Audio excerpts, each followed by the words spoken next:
let's try to discuss about the average. When you say average, you have to find out the sum of all numbers, then you divide it by the count of that item or those numbers. Okay, so let's try to solve this one.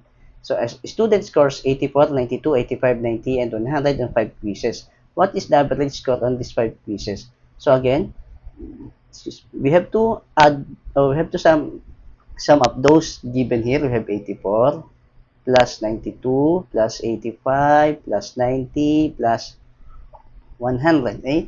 And then you simply divide it by those, whatever is the count of those number. If we are going to count this one, 1, 2, 3, 4, 5. So we have 5 scores here. Sorry, we have 5 scores here as we have counted. Okay, so we divide the summation or the total of those numbers by 5. So let's try to get the sum of those numbers of the total. We have 84 plus 92 is 170 plus 6 is 176. So 176 plus 80, that's 176 plus 80, that's 256 plus 5, 261. Okay, 261 plus 90 is 361 minus 10, 351 plus 100, that's 451. Okay, and then you divide it by 5. Okay, so let's try to do the division, although you can do some estimation already here. That's around 90. Anyway, so 45 divided by 5 is 9. 9 times 5 is 45. You bring down 0. You bring down 1. Okay, 45 minus 45 is 0. You bring down 1. So 1 divided by 5 is 0. So 0 times 5 is 0. We got 1 here. Okay, so we're done already. But we can extend our division by adding 0 here. Okay? But you have to put a decimal point here. So 90, no. This will become 10. Okay? You add 0 here, okay? As I said, and they're going to put a decimal point. 10 divided by 5 is 2. 2 times 5 is equivalent to 10. So remainder 0. Okay? So we got here 92.5. Eh? 92.5. If you're going to make it 2 decimal, you simply add 0 here because there's no remainder anymore here. Okay? 0 here or without 0 will do. Okay? But just in case your answer here is 92.4, 92.2. Okay? So your answer is 90.2, okay? I'm sorry, 90.2, okay? So you can simply write 90.20 if you want to make it decimal, 2 decimal, okay? Because in the choices, either you cannot find 90.2, but there's a choice of 90.20. So you choose 90.20. You simply add 0 to the right. Any numbers that you have to add 0 here, there's no bearing to the value. No matter how many numbers that you add here, okay? You have to remember that. But also, you cannot add 0 on the right side. On the left side, no bearing na din yun. Alright, let's try to check here. The average daily sales generated by the store for the past 20 days is 1,250. What is the total amount of sales generated by the store for the past 20 days? Right? So here, we got a formula, right? We already know that the average is equivalent to, you have to sum up, you have to get the summation of the sales. Or you simply divide the daily sales. You simply add the daily sales. You're going to add.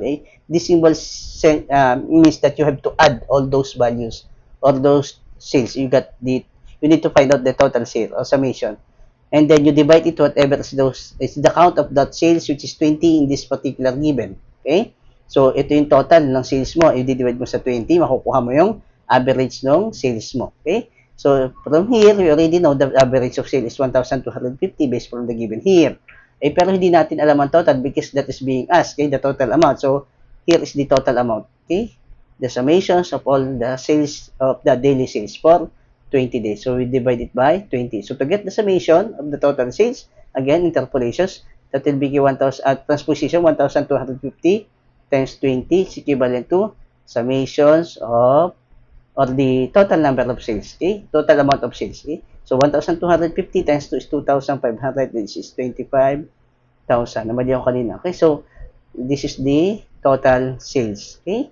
So, 125, so 2,500, that's 25,000. Just in case merong dalawang zero again doon, still, parehas lang din yan, okay? No bearing yung zero doon sa kanan. Okay? Either side pala, okay? Last, the average of 3 numbers is 6. When one number is removed from the list, the average is 5. what is the number that was removed from the list. So, based from this given, may tatlong number daw. Ang bawat isa daw number, kasi average, diba? Ang bawat isang number is 6. So, 6 plus 6 plus 6. So, ang total is equivalent sa 18. If you're going to create an equation here, ibig sabihin, tatlong beses ng number is equivalent to 18. Okay? So, that particular number was what? 6. Okay? That's why we got 18. Just in case you don't know that particular number, just to create an equation here. Next, we have here, when one number is removed from the list, the average is 10. So, ibig sabihin, if we remove one number, we already have two numbers, which is n plus n. And it says that the value of that number is equivalent to 5 plus 5, because on the average, each number will have a value of 5. So, the total of this one is equivalent to 10. Or simply putting it, we have 2n is equivalent to 10. Adding those two numbers is equivalent to 10. Okay? Now, if we have to find out the difference between these three numbers, and these three numbers, you can already say that the difference is already 18. So, how do we solve it then? This one? So, yung tatlong number daw, 18 yun. Pero yung dalawang number, equivalent lang yun sa 10. So, ibig sabihin, nabawasan tayo ng isang number, di ba? So, may natitira pa isang number. Ilan yung value ng isang number na yun? That's 18 minus 10 is equivalent to 8. If you're going to look at this again, 6 plus 6 plus 6, yung original natin, di ba? We got 18. Pero binawasan daw natin isa, tanggalin natin to. Tapos, ang naging average na lang daw ay, yung dalawang number is 5. So, 5 plus 5 is equivalent sa 10. Yung dalawang number. Right? So, all in all, ibig sabihin, ilan yung tinanggal natin? O how many yung tinanggal natin? We got 6. Dito, nabawasan ng isa yung 6 from going to 5. So, may isang nabawas din dito as well as this one. From 6, naging 5 na lang. So, nabawasan din ng isa. Okay? All in all, 6 plus 1 plus 1 is equivalent to 8. So, ibig sabihin, 8 yung nabawas natin. Okay? So, I hope this been informative for you, and I thank you for viewing.